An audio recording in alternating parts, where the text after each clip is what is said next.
नमस्कार बच्चों, मैं डॉक्टर सुनीता कमल, एसपीसी गवर्नमेंट कॉलेज अजमेर। देखिए विद्यार्थियों, आज जो हम वीडियो बनाने जा रहे हैं वो आपके थर्ड ईयर ऑनर्स में भारतीय विचारक का जो पेपर है उसमें गोपाल कृष्ण गोखले को हम लेंगे as a thinker. Gopal Krishna Gokhale जो है वो राष्ट्रीय आंदोलन में दो दल थे, नरम और गरम। तो उसमें से नरम दल के प्रमुख नेता थे गोपाल कृष्ण गोखले। आज हम उनके बारे में डिस्कस करेंगे। ये भारत के एक स्वतंत्रता सेनानी, समाज सेवी, विचारक और सुधारक थे। महादेव गोविंद रानाडे के शिष्य गोपाल कृष्ण गोखले को वित्तीय मामलों की अद्वितीय समझ और उस पर अधिकार पूर्वक बहस करने की क्षमता से उन्हें भारत का ग्लैडस्टोन कहा जाता है। वे भारतीय राष्ट्रीय कांग्रेस में सबसे प्रसिद्ध नरमपंथी थे, नरम दल के थे। चरित्र निर्माण की आवश्यकता से पूर्णतः सहमत होकर उन्होंने 1905 में सर्वेंट्स ऑफ इंडिया सोसाइटी की स्थापना की ताकि नौजवानों को सार्वजनिक जीवन के लिए प्रशिक्षित किया जा सके।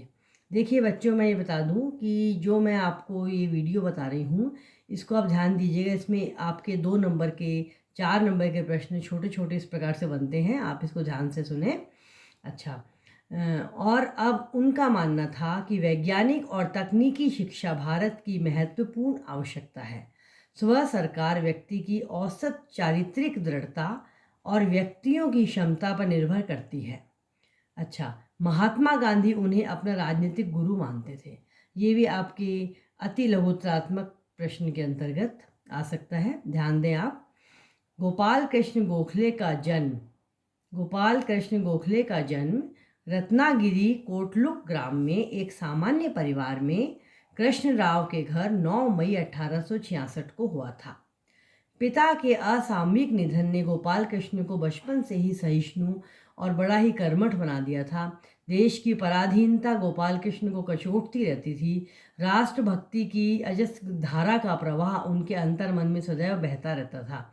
इसी कारण वे सच्ची लगन, निष्ठा, कर्तव्य परायणता की त्रिधारा के वशीभूत होकर काम करते और देश की पराधीनता से मुक्ति के प्रयास में लगे रहते थे। न्यू इंग्लिश स्कूल पुणे में अध्यापन करते हुए गोखले जी बाल गंगाधर तिलक के संपर्क में आए, जो गरम दल के प्रमुख नेता थे। 1886 में वह फर्ग्यूसन कॉलेज में अंग्रेजी के प्राध्यापक के रूप में डेक्कन एजुकेशन सोसाइटी में सम्मिलित हुए। वह श्री M.G. रानाडे के प्रभाव में आए। सार्वजनिक सभा पूना के सचिव बने। 1890 में कांग्रेस में उपस्थित हुए। 1896 में वेलबी कमीशन के समज्ञा गवाही देने के लिए वे इंग्लैंड गए। वह 1899 में बम्बई विधानसभा के लिए और 1902 में इंपीरियल विधान परिषद के निर्वाचित किए गए। वह अफ्रीका गए और वहाँ गांधी जी से मिले। उन्होंने दक्षिणी अफ्रीका की भारतीय समस्या में विशेष रूप से दिलचस्पी ली। अपने चरित्र की सरलता, बौद्धिक क्षमता, देश के प्रति दीर्घकालीन स्वार्थहीन सेवा के लिए उन्हें सदा सदा स्मरण किया जाएगा। वह भारत लोक सेवा समाज के संस्थापक और अध्यक्ष थे। उदारवादी विचारधारा में वे अग्रणी प्रवक्ता थे। 1915 में उनका स्वर्गवास हो गया। अफ्रीका से लौटने में महात्मा गांधी भी सक्रिय राजनीति में आ गए और गोपाल कृष्ण गोखले के निर्देशन में सर्वेंट्स ऑफ इंडिया सोसाइटी की स्थापना की, जिसमें सम्मिलित होकर लोग देश सेवा कर सके। पर इस सोसाइटी की सदस्यता के लिए गोखले जी एक एक सदस्य की कड़ी परीक्षा लेकर सदस्यता प्रदान करते थे। इसी सदस्यता से संबंधित एक घटना है। बम्बई म्यूनिसिपैलिटी में एक इंजीनियर थे, अमृतलाल वी ठक्कर। वे चाहते थे कि गोखले जी की सोसाइटी में सम्मिलित होकर राष्ट्र सेवा से उऋण हो सके।